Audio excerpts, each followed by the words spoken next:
Hola hermanos, el día de hoy 4 de noviembre del 2025 es martes de la 31ª semana del tiempo ordinario. Solo que hoy tenemos memoria obligatoria, la memoria de San Carlos Borromeo, Madre del Señor Jesucristo. Si hay un santo que ha representado para la historia de la Iglesia un cambio radical, realmente es él, ¿no? Carlos Borromeo nace en el 2 de octubre de 1538. Nace en Arona, en la zona esta de Milán, en la Lombardía. Él era hijo del conde de Borromeo, Gilberto Borromeo. Su mamá era Margarita de Medici, por lo tanto era pariente de papas, porque era la hermana de Pío IV. Y ya les digo, desde el inicio de su vida, marcado pensando hacia la vida eclesiástica. Por eso recibe la tonsura a una temprana edad. Creo que no tenía ni 9 años cuando recibió la tonsura. Estaba muy pequeño, pequeñito. Y luego, pues entonces estudia en Milán, pasa ahí toda la parte, llamemos, de los estudios básicos. Le pusieron a uno que le sirviera como tutor, que realmente era una persona muy importante porque era apellido Castiglione,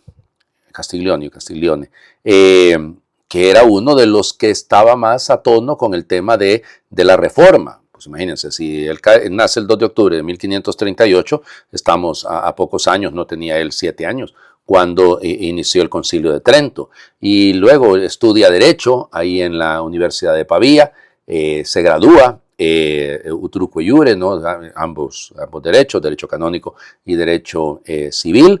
Y ya les digo, era una persona sumamente inteligente. Carlos Borromeo era una persona muy, muy inteligente. Pues entonces, precisamente, cuando él concluye de sus estudios en 1559, pues es el momento en el que Pío IV pasa a ser papa. Y entonces, ya les digo, es un momento para él importantísimo, porque es la época del nepotismo, ¿no? En mi país, no hablemos de eso. Pero bueno, el tema es que el Papa Pío IV pues lo podía nombrar cardenal nipote, ¿no? Y entonces, ya les digo, lo mandó a llamar a Roma y entonces, ya les digo, le puso un montón de títulos, le dio el título de monseñor, ¿no? En aquellos entonces, parte de la asignatura apostólica, y ya le colocó cualquier cantidad de cargos, realmente le dio de todos los cargos habidos y por haber. Y entonces, aquí viene el detalle, y lo nombra cardenal en el 31 de enero de 1560, y luego le nombra como administrador de la diócesis de Milán ese mismo año, lo nombra cardenal diácono y legado pontificio, o sea, le da cualquier cantidad de títulos. Y entonces, fíjense bien, aquí viene el detalle, lo ordena diácono, el mismo Papa lo ordena diácono.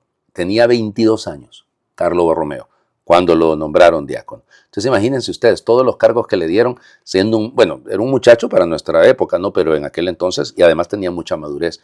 Y entonces, gracias a Dios, Carlo cumplió con su deber, pero era una persona de una profunda oración, de una profunda meditación. O sea, ustedes dirían, con tanto poder se pierde fácilmente. No, fíjense que era realmente una persona, y con todo y todo, claro, va a tener algunos momentos de su vida que le van a generar algunos cambios muy importantes, pero era una persona austera, no era una persona que andaba ahí en grandes locuras. Bueno, lo nombró secretario de Estado y luego, como les digo, le fue nombrando, le fue dando un montón de cargos. Apenas tenía 23 años cuando le nombra secretario de Estado y lo pone a administrar, de hecho, los estados pontificios prácticamente, porque le coloca alguna de las zonas de los estados pontificios. Bueno, entonces, aquí viene el tema. Así que le digo, le fue dando cualquier cantidad de cargos. Le dio cargo también como miembro del Santo Oficio, la Inquisición, en aquel entonces, y ya les digo, él, pero mientras tanto, Carlos, muy, muy prudente. Miren, se dice que era de una nariz bastante larga, por eso se le llevaba así, una figura un poco, llamémosle, extravagante, en el sentido un poco desaliñado, si lo quieren, ¿no? Pero ya era muy sencillo, era realmente muy sencillo. Y era modesto, era hasta cierto punto un poco tímido, si lo quieren. Y la gente decía, bueno, lo están colocando en unos cargos. Además, no era propiamente tartamudo, pero cuando hablaba rápido, entonces se trababa todo. Y entonces él hará miren, ejercicio para aprender a hablar de manera correcta, sin precipitarse, se fue moldeando, ya les digo, con una figura extraordinaria, llegó a ser una persona increíblemente talentosa, ¿no? Realmente. Y la gente que le conoció, que sabía de dónde venía, pues lo notaba grandemente. Bueno, aquí me puedo pasar un buen rato porque se trata de una figura extraordinaria, porque ya les digo, como era de la familia de los Medici, entonces tenía mucha influencia, ¿no? Pero lo que le dio el vuelco total, fue cuando fue ordenado sacerdote. Lo ordenaron sacerdote el 17 de julio de 1563 y es cierto que como cardenal no había sido exactamente el más... tenía sus cosas, como les digo, era una figura con algunas fiestas por ahí en su pasado, pero una vez ordenado sacerdote la vida le cambió completamente, porque aunque tenía, por ejemplo, tenía una afición un poco particular que cuentan de él, que le gustaba la cacería, ¿ya?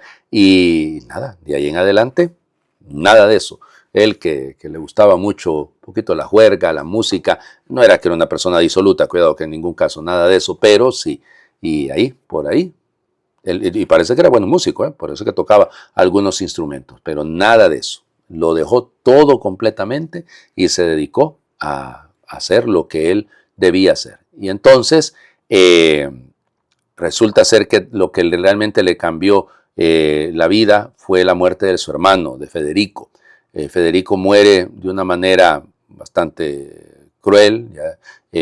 Parece ser que le dio no se sabe si exactamente fue una infección que tuvo porque él era militar y entonces parece ser que se hirió. Hay algunos biógrafos que dicen que tuvo alguna herida, se engangrenó una herida y cuando le vino una fiebre muy fuerte y murió, ¿no? Y entonces, una cosa terrible, ¿no? Porque, fíjense, el detalle es que Federico era el heredero de la familia Borromeo, ¿no? Y entonces cualquiera pensaba que entonces le iba a tocar a Carlo porque era el segundo hijo, ¿no?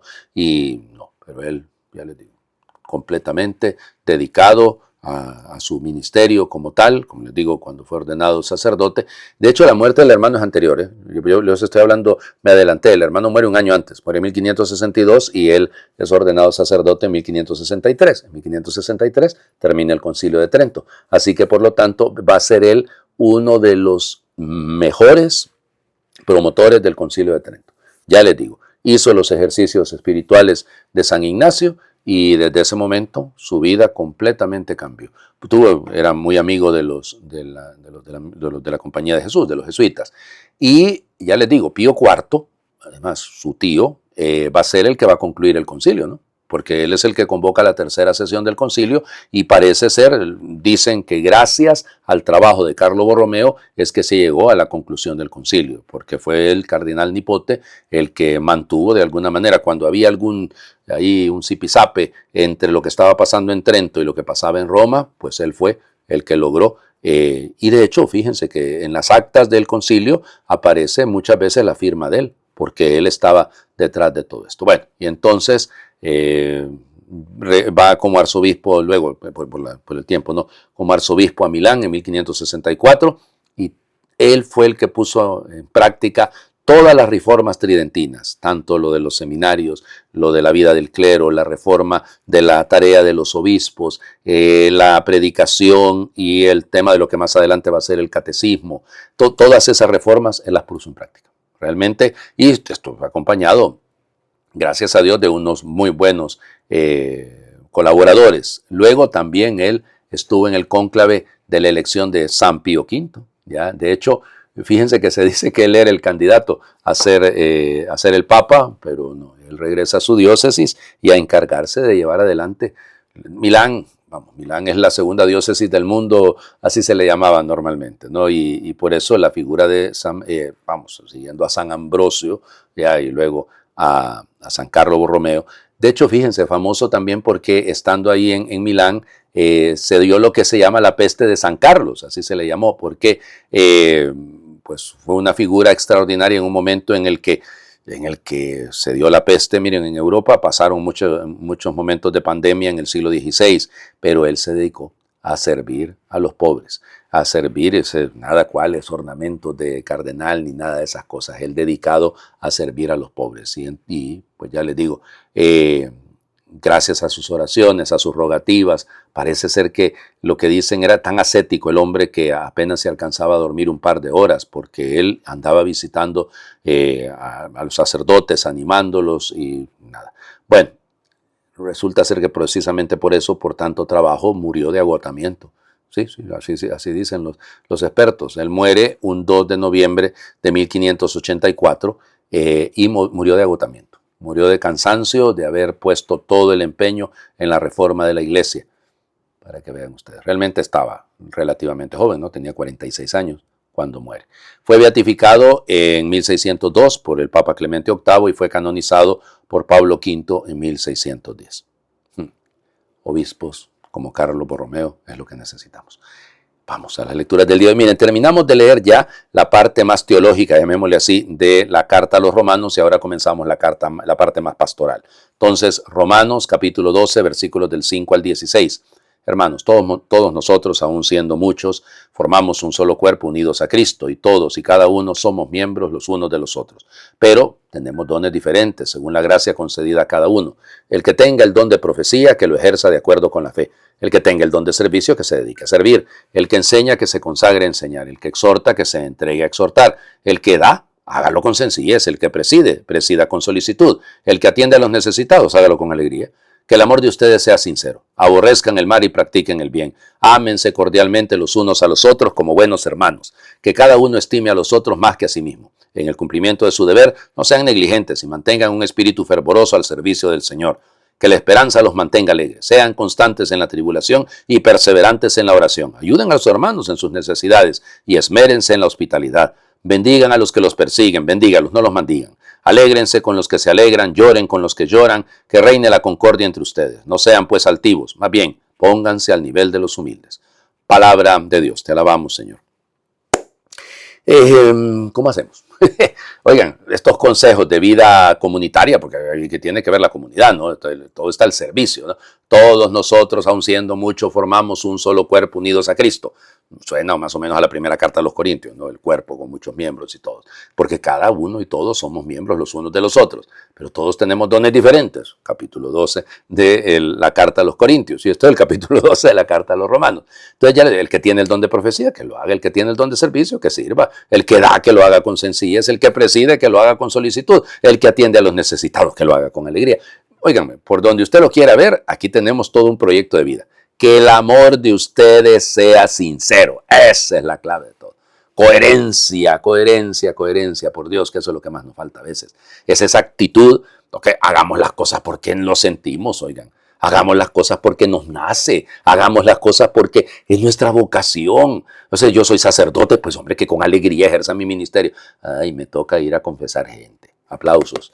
Me toca celebrar misas. Aplausos. No, hombre, sí sé mi ministerio. Eso es lo que a mí me toca, con alegría, con esperanza, y se acabó lo demás, ¿no? En el cumplimiento del deber no sean ustedes negligentes. Mantengan un espíritu fervoroso al servicio del Señor. Este bello, ¿no? Que la esperanza los mantenga alegres, y vuelve con la alegría el bendito Pablo. Este Pablo, yo no sé, estaba en contra de los que parecemos un limón, ya en contra de los amargados. Sean constantes en la tribulación y perseverantes en la oración. Qué difícil, ¿no? A los que los maldigan, bendíganlos. Créanme que esto me está costando mucho. Sí, porque hay tantas situaciones en estos días de ataque en contra de la iglesia, en contra, bueno, igual. Y nada, no es venir a hablar de mí el tema, pero les cuesta, ¿eh? Yo no voy a ponerme a maldecir a nadie, por Dios, pero es que es duro, ¿no? Alégrense con los que se alegren, lloren con los que lloran, que reine la constancia entre ustedes. Ahí está el tema. Es decir, ser uno con los demás, estar al servicio de todos. Punto. De eso se trata. El Evangelio. Seguimos en el capítulo 14 de Lucas, ahora son los versículos del 15 al 24. En aquel tiempo uno de los que estaban sentados a la mesa con Jesús le dijo: dichoso aquel que participe en el banquete del reino de Dios. Entonces Jesús le dijo: un hombre preparó un gran banquete y convidó a muchas personas. Cuando llegó la hora del banquete, mandó un criado suyo a avisarles a los invitados que vinieran, porque ya todo estaba listo. Pero todos, sin excepción, comenzaron a disculparse. Uno le dijo: compré un terreno y necesito irlo a ver. Te ruego que me disculpes. Otro le dijo: compré 5 yuntas de bueyes y voy a probarlas, te ruego que me disculpes. Y otro más le dijo: acabo de casarme y por eso no puedo ir. Volvió el criado y le contó todo al amo. Entonces el señor se enojó y le dijo al criado: sal corriendo a las plazas y a las calles de la ciudad y trae a mi casa a los pobres, a los lisiados, a los ciegos y a los cojos. Cuando regresó el criado le dijo: señor, hice lo que me ordenaste y todavía hay lugar. Entonces el amo respondió: sal a los caminos y a las veredas, insísteles a todos para que vengan y se llene mi casa. Yo les aseguro que ninguno de los primeros invitados participará de mi banquete. Palabra del Señor. Gloria a ti, Señor Jesús. Soy consciente que he hablado mucho de Carlos Borromeo, pero se trata de una figura que a mí siempre me ha llamado la atención. Entonces pido disculpas si voy a hablar mucho menos del tema del Evangelio, pero sigue en la temática que hemos venido escuchando en los últimos días con el tema del banquete. ¿Se acuerdan del hidropésico, de aquel que padecía hidropesía, que le colocaron en el banquete en la casa de aquel fariseo que hemos leído? Eso fue el viernes pasado, ¿cierto? Bueno, y luego ayer hemos leído el tema de cuando invites a un banquete, no invites a tus amigos. Bueno, ahora continúa el tema. Recuerden que aquí el banquete, como tal, banquetear, piensen en el épula, el banquetón, ya detrás de todo esto, evoca el reino de los cielos, evoca el final de los tiempos, evoca el sentido aquel de gozar junto al Señor. Y claro, los primeros invitados ha sido el pueblo de Israel. Y Jesús se está dirigiendo, está en casa de un fariseo. Así que por lo tanto les está diciendo: miren, ustedes se van a perder el reino por andar con sus reglas y sus cosas. Ya, pero el Señor lamentablemente ha invitado, es el verbo caleo, ¿no? El verbo llamar, él ha convocado. Y viene la palabra eclesía, es la comunidad de los convocados, de los llamados. Nosotros somos iglesia. Y bueno, entonces, por lo tanto, hombre, sintamos que el Señor nos está llamando, nos está invitando, pero no tardemos en entrar al banquete, porque ese es nuestro, miren, a mí me da un tanto dolor no ver cuánta gente sabe bien que el Señor le está llamando, le está convidando. No, yo voy a ir a probar una yunta bueyes por allá, voy a ir a ver mi terrenito, voy a ver mis cosas. Y alguno diría: padre, pero el que está recién casado, ¿cómo va a ir? Pues si viene de un banquete, que siga en banquete, oiga. Pero sí, el banquete de bodas, ¿no? Piénsenlo. Y además las bodas del Cordero, las bodas del Hijo, es una imagen también propia del reino de los cielos, ¿no? Del encuentro con el Señor. Va y llama, ve por todos lados a buscar. Eso es lo que va a hacer el Señor, ¿no? Nos ha llamado a nosotros, que no somos judíos, no somos del pueblo elegido, pero el Señor nos ha venido a buscar. Ojalá que no pongamos tanta excusa. Ese es el problema, ¿no? Siempre tenemos excusas para el Señor. Siempre encontramos razón para retrasar nuestra conversión. Siempre estamos diciendo para mañana sin falta y por la tardecita. Yo siempre bromeo con eso. Yo les digo: no sé a quién se lo aprendí, porque eso no es mío. Pero eso de decir que hay algunos que piensan que se van a convertir el día del juicio final por la tarde. O sea, están dejándolo todo a última hora. Es peligroso esto, ¿no? Es peligroso dejarlo todo a última hora, oigan. Nada, conversión inmediata. Hagamos oración, una oración muy bella, ¿no? Un poquito larga porque son frases, pero realmente es muy bonita. Me llamas desde una salida que aún no consigo alcanzar. Tu voz es provocación y promesa. Intento llegar al sendero, a donde me esperas, pero yo mismo me entrampo en mi laberinto. Por buscar atajos me pierdo, por cargar equipaje inservible me atasco, por buscar comodidades me freno. Y recorro sin cesar los mismos versos, atrapado en callejones, abarrotados de tesoros inútiles. Tus huellas, tu voz, tu misión, tu reino. Bastaría eso para tirar los muros y volar, mientras yo dando vueltas en torno a madrigueras y refugios, a memorias y reservas, a riquezas que me atan. Llámame una vez más, y que tu sígueme se vuelva martillo que derribe todas mis resistencias. Amén. Señor esté con ustedes y les bendiga a Dios por intercesión de San Carlos Borromeo, el que es Padre, Hijo y Espíritu Santo, y su bendición descienda, les acompañe siempre. Muy feliz martes para todos.